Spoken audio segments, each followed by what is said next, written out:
दोस्तों ये एक स्टॉक है जो इस जगह से बाहर निकल नहीं पा रहा था, लेकिन जैसे ही वो बाहर निकला और उसमें ब्रेकआउट हुआ, स्टॉक ने 3 गुना प्रॉफिट दे दिया।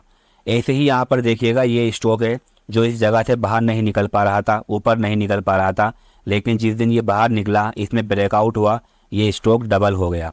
ऐसे ही ये स्टॉक देखिएगा, यहाँ पर भी सेम वही कंडीशन है, ब्रेकआउट हुआ, स्टॉक बहुत तेज़ी से ऊपर की तरफ गया। तो दोस्तों ये सब ब्रेकआउट हो रहे हैं, तो हमें मालूम पड़ता है कि अगर हम ब्रेकआउट को समझ लेते हैं तो स्टॉक मार्केट के अंदर ज़्यादा कमाना हमारे लिए बहुत ज़्यादा आसान हो जाएगा।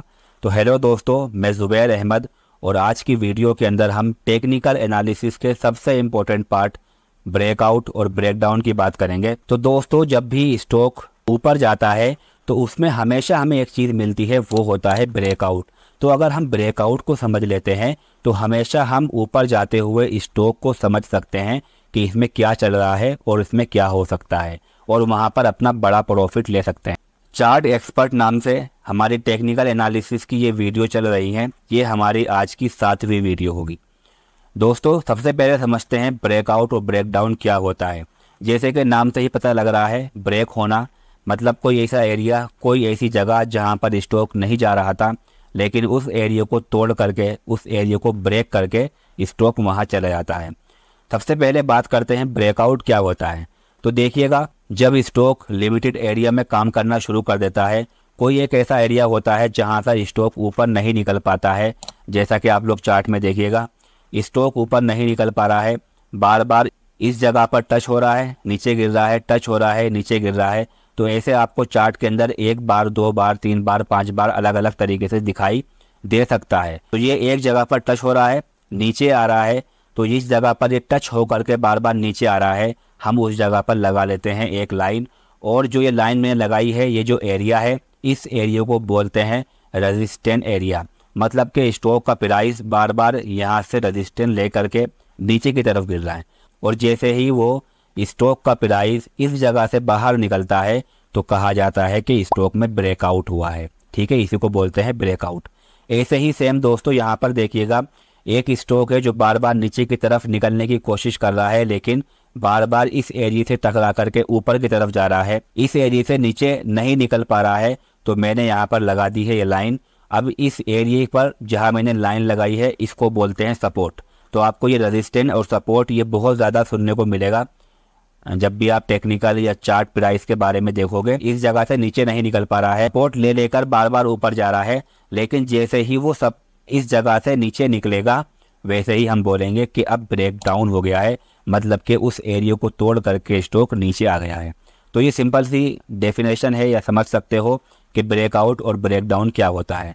इसके पीछे लॉजिक क्या होता है, ऐसा क्यों होता है कि ब्रेकआउट के बाद स्टॉक ऊपर जाने लगता है और ब्रेक डाउन के बाद स्टॉक नीचे गिरने लगता है। तो इसकी सिंपल सी वजह देखो ये है कि जब बहुत सारी पब्लिक स्टॉक में आती है, जब बहुत सारी पब्लिक कोई एक्शन करती है, या बड़े ट्रेडर कुछ एक्शन करते हैं, या बड़े इन्वेस्टर एक्शन करते हैं, तभी स्टॉक का प्राइस ऊपर जाता है या नीचे आता है। अगर स्टॉक का प्राइस एक जगह पर काम कर रहा है तो इसका मतलब हुआ कि स्टॉक के अंदर कोई भी एक्शन में नहीं है, सिर्फ थोड़े से लोग हैं, सिर्फ लिमिटेड लोग हैं जो यहाँ पर खरीद रहे हैं, बेच रहे हैं, तो उससे स्टॉक के ऊपर कोई खास फर्क नहीं पड़ रहा है। लेकिन जिस दिन यहाँ पर बड़ी पब्लिक, बड़े ट्रेडर, बड़े इन्वेस्टर एंट्री करेंगे, इस स्टॉक को खरीदेंगे, तो स्टॉक उस जगह से बाहर निकल जाएगा जिस जगह पर अभी तक नहीं निकला था, और हम समझ लेंगे कि अब स्टॉक के चलने का टाइम हो गया है, क्योंकि अब यहाँ पर नए लोगों ने एक्टिविटी शुरू कर दी है। जिन लोगों की वजह से स्टॉक ऊपर जाता है, वो लोग अब यहाँ पर एक्टिव हो गए हैं। दोस्तों ऐसे ही ब्रेकडाउन में होता है कि बहुत सारे लोग इस स्टॉक को बेच करके स्टॉक का प्राइस नीचे गिराते हैं, लेकिन जब तक स्टॉक एक जगह से टकरा करके ऊपर जा रहा है, तब तक हम ये समझ सकते हैं कि वो लोग अभी एंट्री उन लोगों ने नहीं की है, उन लोगों ने अभी स्टॉक को सेल करना शुरू नहीं किया है। लेकिन जैसे ही वो लोग करेंगे सेल करना, जो बड़े ट्रेडर होंगे, बड़े इन्वेस्टर होंगे, बड़ी पब्लिक होगी, वैसे ही स्टॉक का प्राइस नीचे की तरफ ब्रेकडाउन देना शुरू कर देगा, और हम समझ जाएंगे कि अब यहाँ पर वो लोग एक्टिव हो गए हैं और स्टॉक नीचे गिरना शुरू कर देगा। ठीक है, ये छोटी सी वजह आपको जो है इसके पीछे का लॉजिक मालूम होना चाहिए। ब्रेकआउट के बाद स्टॉक ऊपर क्यों जाता है और ब्रेकडाउन के बाद स्टॉक नीचे क्यों गिरता है। तो देखिएगा ब्रेकआउट का तरीका क्या होता है, चलिए इसको समझते हैं। तो कुछ लोग होते हैं जो कैंडल स्टिक के अंदर ब्रेकआउट ढूंढने की कोशिश करते हैं कि ये कैंडल स्टिक इस जगह पर आकर रुकी है, अगली कैंडल स्टिक भी यहाँ पर आकर रुकी है, तो यहाँ से अगर ऊपर निकल जाएगा तो हम ब्रेकआउट पा लेंगे। लेकिन दोस्तों ये तरीका बिल्कुल भी सही नहीं है। ये बहुत ही गलत तरीका है कि हम कैंडल स्टिक के अंदर ब्रेकआउट देखते हैं। एक कैंडल स्टिक से ब्रेकआउट आपको नहीं मिलेगा और ना ही ब्रेकडाउन मिलेगा। आपको ये चीज़ ट्रेंड में ढूंढनी होगी। ट्रेंड क्या होता है, पीछे की वीडियो में आपसे बात कर चुका हूँ। बहुत सारी कैंडल स्टिक को मिला करके एक ट्रेंड बनता है। तो अगर आप लोग पूरे प्राइस को जूम इन कर करके इसको थोड़ा छोटा करके देखोगे तो यहाँ पर ब्रेकआउट ढूंढने की कोशिश करना, क्योंकि यहाँ पर जो ब्रेकआउट होते हैं वो असली होते हैं और यहाँ पर ही आपकी सबसे अच्छी कमाई होगी। तो दोस्तों चलिए समझते हैं कि ब्रेकआउट और ब्रेकडाउन को हमें कैसे यूज़ करना है और कैसे हम इसको लगा सकते हैं। दोस्तों देखिए, सिंपली जब भी आप देखते हो स्टॉक के अंदर कि कहीं पर स्टॉक का प्राइस एक जगह पर आकर के रुक रहा है, ठीक है, मैं ब्रेकआउट की बात कर रहा हूँ जिसमें स्टॉक ऊपर जाता है, जहाँ पर हमें खरीदने का मौका मिलता है। तो आप देखते हो कि कहीं पर स्टॉक का प्राइस एक जगह पर आकर के बार बार, चाहे वो एक बार हो सकता है, 2 बार हो सकता है, 10 बार हो सकता है, लेकिन उस एरिया से बाहर नहीं निकल पा रहा है, तो हम वहाँ पर एक लाइन लगा लेंगे।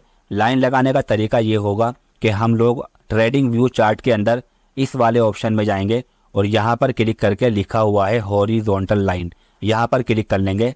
तो अगर मोबाइल के अंदर यूज़ कर रहे हैं तो टच करने पर ही आपको मिलेगा, और अगर लैपटॉप में यूज़ कर रहे हैं तो अपने एरो को यहाँ पर रख करके क्लिक करेंगे, वैसे ही यहाँ पर एक लाइन लग जाएगी और इसी को बोलते हैं हम लोग ब्रेकआउट लाइन।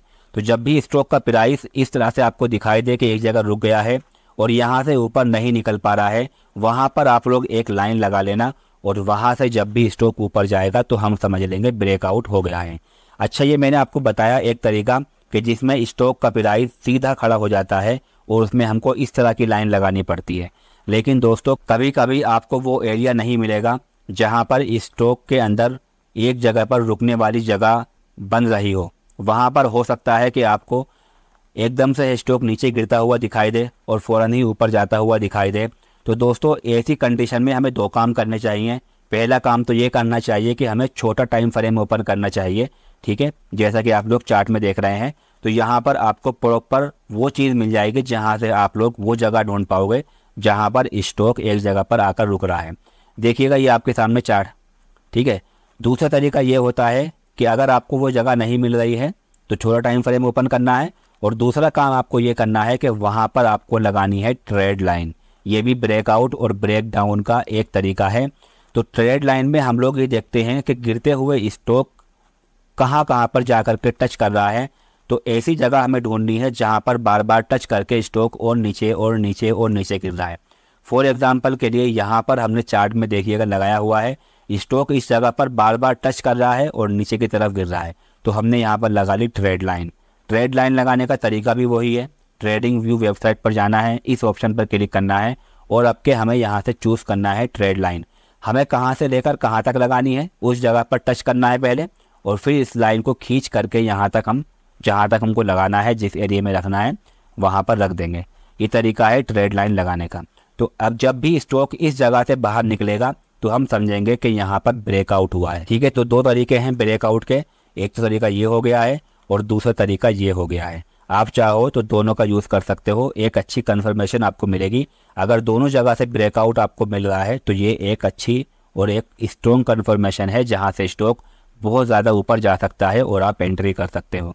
ये बात कर ली है मैंने ब्रेकआउट की। ब्रेक डाउन में भी सेम यही चीज़ है, जहाँ पर बस हम उल्टा काम करते हैं, यानी कि स्टॉक के नीचे गिरने की तरफ काम करते हैं। तो अगर आप कोई देखते हो स्टॉक एक जगह से बार बार टकराकर ऊपर जा रहा है, वो जगह हमें ढूंढनी है और वहाँ पर हमको लगा लेनी है ये लाइन, हॉरिजॉन्टल लाइन, ये लंबी लाइन। और जिस दिन भी यहाँ से स्टॉक नीचे गिरेगा तो हम समझ लेंगे कि स्टॉक के अंदर ब्रेक डाउन हुआ है। फॉर एग्जांपल यहाँ देखिएगा, इसमें देखिएगा और इसमें देखिएगा। ऊपर जाते हुए स्टॉक में अगर हमको ऐसा मौका मिल रहा है जहाँ पर हम ट्रेड लाइन लगा सकते हैं, तो नीचे की तरफ भी ट्रेड लाइन लगाई जा सकती है। और जिस दिन प्राइस इसी जगह से नीचे गिरेगा तो हम बोलेंगे कि ऊपर जाते हुए स्टॉक के अंदर ब्रेक डाउन हुआ है। तो ये 2 तरीके हैं ब्रेकआउट और ब्रेक डाउन देखने के। अब सही तरीका क्या होता है वो भी समझ लीजिएगा, ताकि आपके सामने हर एक चीज़ जो है क्लियर हो जाए। याद रखना है, जब भी कोई ब्रेकआउट होता है या ब्रेक डाउन होता है, स्पेशल ब्रेकआउट पे ध्यान रखना, क्योंकि ब्रेक डाउन में तो खैर ये परेशानी हमें कम मिलती है, लेकिन ब्रेकआउट में ये हमको परेशानी मिलती है कि ब्रेकआउट में तब तक स्टॉक को नहीं खरीदना है जब तक ब्रेकआउट होने के बाद अगली कैंडल स्टिक ऊपर की तरफ ना खुल जाए। ठीक है, ब्रेकआउट होने के फ़ौरन बाद ही नहीं खरीदना है। ब्रेकआउट का मतलब होता है कि स्टॉक का प्राइस उस लाइन के ऊपर चला गया है। ठीक है, लेकिन हमें फ़ौरन ही नहीं खरीदना है, इंतज़ार करना है। अगली कैंडल स्टिक अगर ग्रीन बनती है, कोई अच्छी कैंडल स्टिक बनती है, तभी हमें खरीदना है, अदरवाइज़ नहीं खरीदना है। इसका एक नुकसान होता है, वो मैं आपको आगे बताऊंगा कि अगर आप लोग फ़ौरन नहीं खरीद लोगे तो क्या आपका नुकसान हो सकता है। तो सही तरीका यही है कि हमें एक लाइन लगानी है, ऐसी जगह ढूंढनी है जहाँ पर स्टॉक का प्राइस रुक रहा है और वहाँ पर लाइन लगानी है। जिस दिन वहाँ से स्टॉक का प्राइस ऊपर जाएगा, हम वहाँ पर रेडी हो जाएंगे कि ब्रेकआउट हो गया है। इंतज़ार करेंगे अगली कैंडल स्टिक बनने का, और जब हमको दिखाई दे कि स्टॉक का प्राइस अगली कैंडल स्टिक में ऊपर ही जा रहा है और वो भी ग्रीन बनी है, तो दूसरी कैंडल स्टिक जैसे ही खुलेगी हम वहाँ पर बाय कर लेंगे, वहाँ पर ख़रीद लेंगे। तो दोस्तों, हमने बात कर थी पहली वाली वीडियो के अंदर ट्रेंड की, कि अप ट्रेंड होता है, डाउन ट्रेंड होता है और साइडवे ट्रेंड होता है। तो साइडवे ट्रेंड के बाद ही कोई स्टॉक ऊपर जाता है या नीचे गिरता है।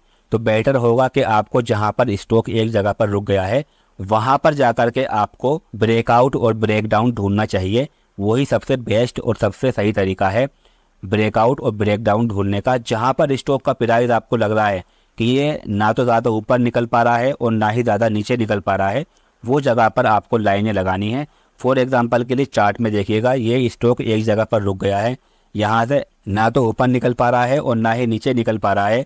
जिस दिन भी यहाँ से नीचे या ऊपर निकलेगा, हम समझेंगे कि स्टॉक ने बता दिया है मुझे कहाँ जाना है। तो ये ब्रेकआउट का तरीका है कि हमेशा साइडवे स्टॉक के अंदर हमें ब्रेकआउट और ब्रेकडाउन ढूंढने चाहिए। दोस्तों, टाइम फ्रेम की बात हम लोग हमेशा करते हुए आ रहे हैं, तो यहाँ पर भी टाइम फ्रेम बहुत ज़्यादा मैटर करता है।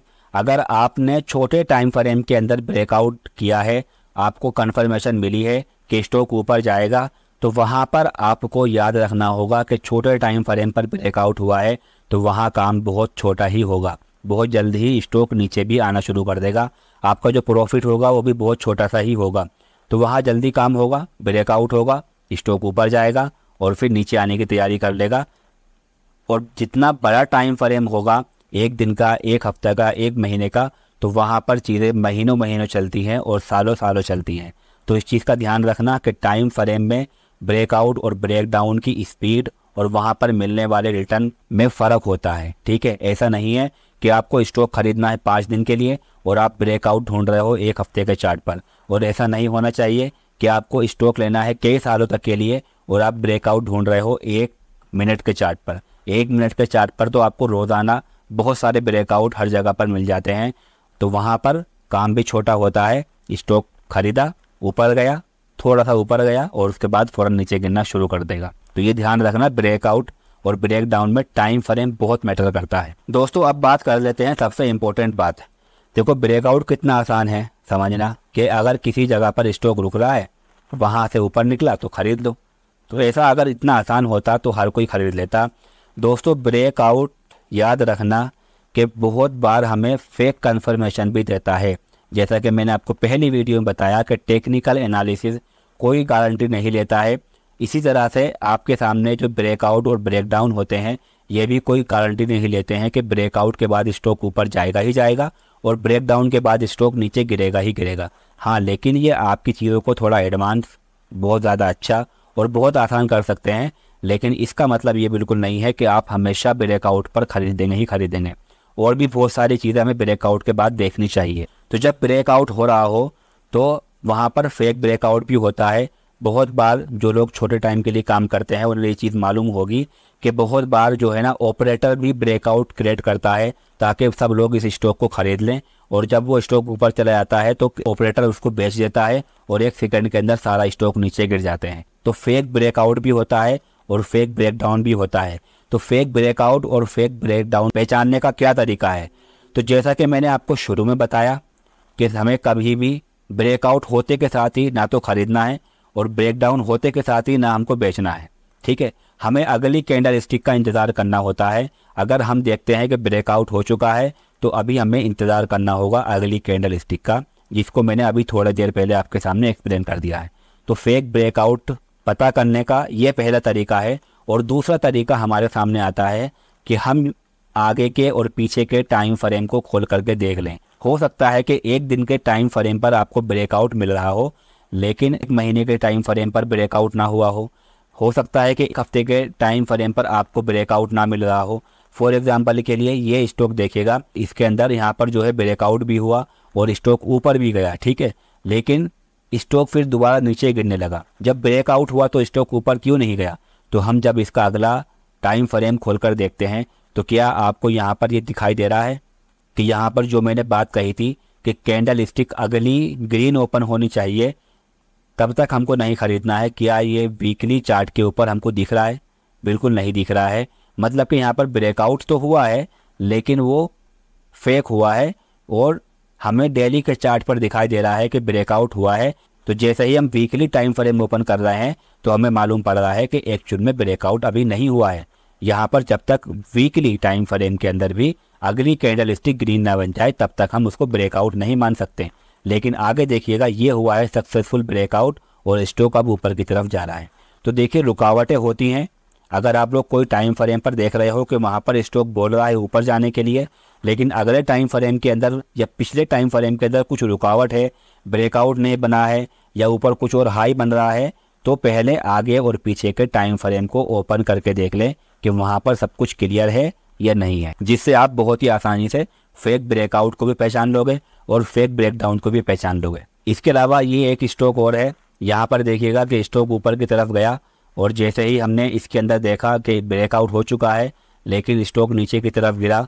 इसका अगला टाइम फ्रेम ओपन करके देखते हैं तो यहाँ पर मालूम पड़ रहा है सही में ब्रेकआउट नहीं हुआ। तो दोस्तों, ये है कुछ एग्जाम्पल फेक ब्रेकआउट के, और आपको मैंने बता दिया है कि आपको दो चीज़ें ध्यान में रखनी है। पहली चीज़ तो ये है कि पहली कैंडल स्टिक जो है अगली ग्रीन बननी चाहिए, तभी आपको ख़रीदना है। दूसरी बात यह है कि आपको टाइम फ्रेम चेंज करके देखना है कि अगले टाइम फ्रेम में सब कुछ क्लियर है या नहीं है, कुछ रुकावट तो नहीं है, ब्रेकआउट क्या वहाँ पर भी हो चुका है, तो तब आपको ख़रीदना है, ठीक है। इसके अलावा सैकड़ों तरीके और भी हैं जो मैं आपको कंफ्यूज करना नहीं चाहता हूँ। वो हम इंडिकेटरों की वीडियोस में और दूसरी वीडियो में बात करेंगे, जहाँ से आप लोग एकदम परफेक्ट और सही चीज़ को पहचान सकते हो। फिलहाल जो है मैं आपके सामने जो कॉन्सेप्ट था ब्रेकआउट का, ब्रेकडाउन का, उसको रखना चाह रहा था और वो मैंने आपके सामने एक्सप्लेन कर दिया है। आई होप दोस्तों आपको समझ में आया होगा। तो अपनी सीरीज़ को ख़त्म होने के बाद हम लोग बहुत सारे एग्जाम्पल हर एक चीज़ के देखेंगे और वहाँ पर समझने की कोशिश करेंगे हर चीज़ को, ठीक है दोस्तों। फिलहाल जो है आपको भी अपने चार्ट को ओपन करके देखना होगा कि कहाँ कहाँ पर स्टॉक रुक रहा है, कहाँ पर बाहर निकला है, कहाँ पर ब्रेकआउट हुआ है, कहाँ ब्रेकडाउन हुआ है। ये सारी चीज़ें आप प्रैक्टिस करते रहिए, एक दिन आप भी एक्सपर्ट बन जाएंगे। आई होप दोस्तों आपको जो भी कुछ मैं बता रहा हूँ वो सही समझ में आ रहा होगा। और अगर कोई भी आपका क्वेश्चन है, कुछ समझ में नहीं आ रहा है, कोई भी चार्ट को लेकर के आपका डाउट है, तो आप मुझे कमेंट में पूछ सकते हैं या मेरी इंस्टाग्राम आईडी दी गई है, वहाँ पर आइएगा, मैसेज कीजिएगा। कोई भी आपका क्वेश्चन है पूछिएगा, मैं आपको वहाँ पर उसका रिप्लाई करूँगा। चलते हैं अपनी अगली वीडियोज़ में। Thank you so much.